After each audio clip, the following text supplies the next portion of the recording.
ও তুমি সুখ যদি নাহি পাও, যাও সুখের সন্ধানে যাও। আমি তোমারে পেয়েছি হৃদয় মাঝে, আরো কিছু নাহি চাই গো। ঠিক এমনটা কতজন ভাবতে পারে?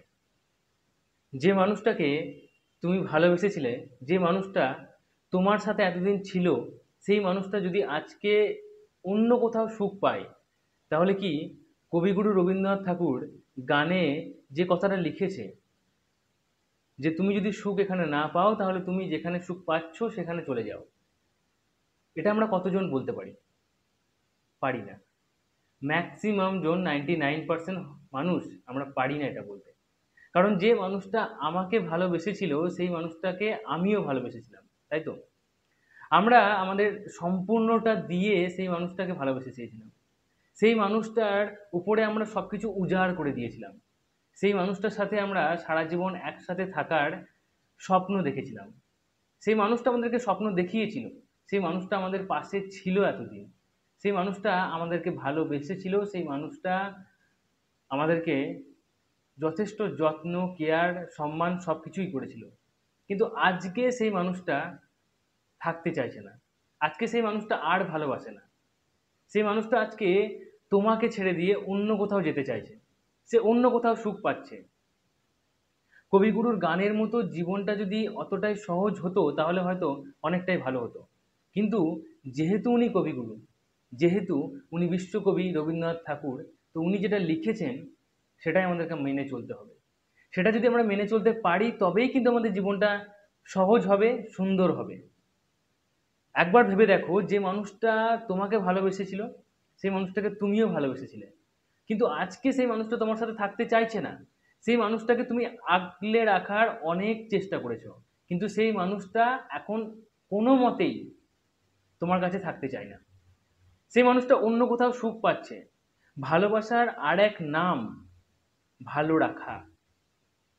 তুমি যদি সেই মানুষটাকে ভালো রাখতে নাই পারো তাহলে কিন্তু ছেড়ে দেওয়াটা উচিত। একটা মাও কিন্তু চায় তার ছেলে মেয়েরা সবাই যদি সারা জীবন তার কাছে থাকে তাহলে খুব ভালো হয়, কিন্তু এমনটা কি হয়? হয় না। একটা মেয়েকে বিয়ে হয়ে অন্য বাড়িতে চলে যেতে হয়। মা বাবা কিন্তু এটা মুখ বুজে মেনে নেয়, কারণ এটা সমাজের নিয়ম। আবার ঠিক তেমনই একটা ছেলেকেও রোজগার করার জন্য মা বাবাকে ছেড়ে অন্য কোথাও চলে যেতে হয়। সেখানে গিয়ে ছেলেটা হয়তো ভালো থাকে না, মা বাবাও হয়তো ভালো থাকে না, কিন্তু তারা এটা মেনে নেয় যে কোনো একটা কারণের জন্য তারা ওখানে চলে যাচ্ছে। মেয়ে শ্বশুর বাড়িতে হয়তো হাজব্যান্ডের কাছে ভালো থাকবে, সুখে থাকবে, কিংবা ছেলেটা যদি রোজগার না করে তাহলে তার জীবনটা বেশি খারাপ হয়ে যাবে। তাই ছেলেটা রোজগার করলে ছেলেটা নিজের জীবন সুন্দর করতে পারবে, নিজেকে ভালো রাখতে পারবে। এই কথাটা ভেবেই মা বাবা এটা মেনে নেয়, কারণ মা বাবা সত্যি ভালোবাসে। আর তুমিও যদি তাকে সত্যি ভালোবাসো তাহলে তাকে ছেড়ে দিতেই হবে। সে যদি অন্য কোথাও সুখ পাচ্ছে তাহলে তাকে সুখের অধিকারী করে দিতে হবে তোমাকে। তুমি এতদিন আগলে রাখার চেষ্টা করেছিলে, ভালোবেসেছিলে তাকে, কিন্তু আজকে সে থাকতে চাইছে না। ভালোভাবে বুঝতে হবে যে ভালোবাসার আর এক নাম যেহেতু ভালো রাখা, তাই তুমি ভালো রাখতে পারছো না। তুমি হয়তো তোমার দিক থেকে সবটাই চেষ্টা করেছো, সম্পূর্ণ চেষ্টা করেছো, কিন্তু সে ওইটুকুতে খুশি নয়। তাই সে যদি অন্য কোথাও থাকতে চায় তাহলে তাকে ছেড়ে দিতে হবে। হ্যাঁ, প্রথমবারে আমরা সবাই চেষ্টা করব। হুট করে কোনো একটা মানুষ যদি বদলে যায় আমাদের খুব কষ্ট হবে, চট করে কখনোই পারবো না। একটা মানুষ যদি হুট করে বলে যে না আমি তোমাকে ভালোবাসছিলাম না, আমি তোমার সাথে অভিনয় করছিলাম, কিংবা অন্য কিছু বলে, সেগুলোও আমরা মেনে নিতে পারি না। সেগুলোও আমরা মনে করি যে না, সে মিথ্যা কথা বলছে। কিন্তু হয়তো সে অন্য কোথাও সুখ পাচ্ছে, তাই সে মিথ্যার সাহারা নিচ্ছে। যদি সে অন্য কোথাও যেতে চায় তাহলে বুঝতে হবে যে সে আমার কাছে সুখ পাচ্ছে না। সে তোমার কাছে যেহেতু সুখ পাচ্ছে না, যেহেতু সে ভালো থাকছে না, তুমি হয়তো ভালো রাখার চেষ্টা করছো কিন্তু রাখতে পারছো না, তার আরো ডিমান্ড আছে, তাহলে তার কথা ভেবেই অ্যাটলিস্ট তাকে ছেড়ে দিতে হবে। তুমি তো তাকে সত্যিই ভালোবাসো, আর যেহেতু সত্যিই ভালোবাসো তাই তাকে ছেড়ে দিতে হবে।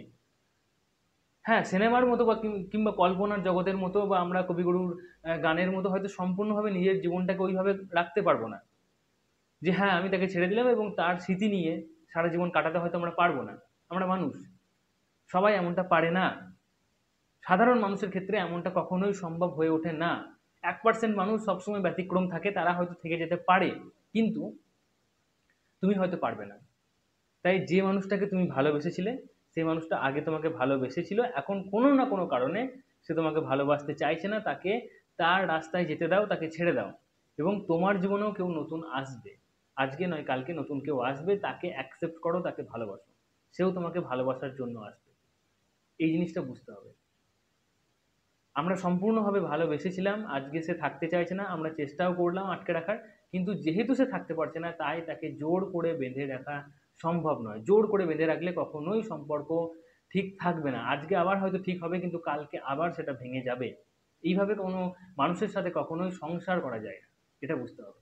আর তুমি একটা মানুষকে চুজ করেছো তার সাথে সারা জীবন থাকবে বলে, তার সাথে সংসার করবে বলে, তাকে জীবন সঙ্গী বা সঙ্গিনী বানিয়েছো, তার সাথে একসাথে পথ চলবে বলে, কিন্তু সে পথ চলতে চায় না তোমার সাথে।